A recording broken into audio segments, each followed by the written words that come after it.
کسی سلطنت پر ایک بادشاہ حکومت کرتا تھا۔ اس کو شکار کا بہت شوق تھا۔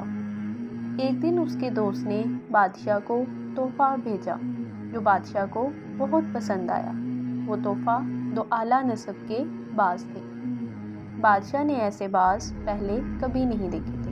بادشاہ سلامت خوشی خوشی ان باز کو لے کر اپنے محل میں تشریف لائے۔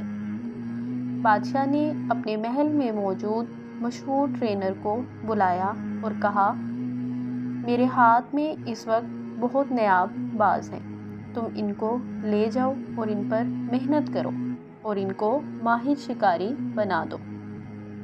ٹرینر نے وہ باز ان سے لیے اور ان پر محنت شروع کر دی۔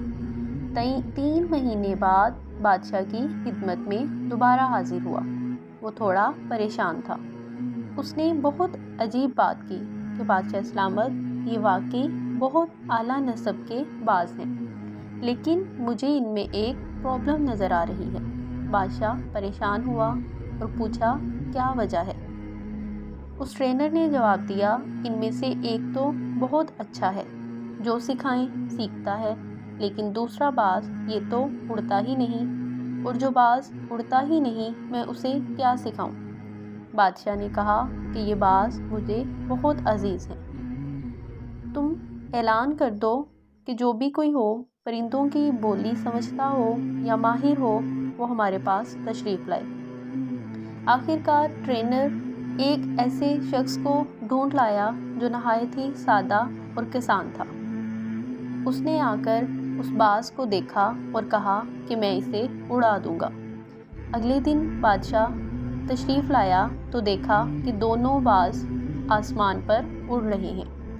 بادشاہ بہت پریشان ہوا کہ جو کام ایک ٹرینر سے نہ ہو سکا وہ اس سادہ سے انسان نے کیسے کر دیا۔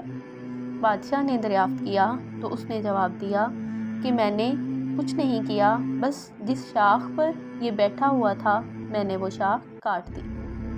تو دوستو، ہم میں اکثر لوگ اس باز کی طرح ہیں جو مختلف شاخوں پر بیٹھے ہوئے ہیں، جن کو سہاروں نے کمزور کر دیا ہے۔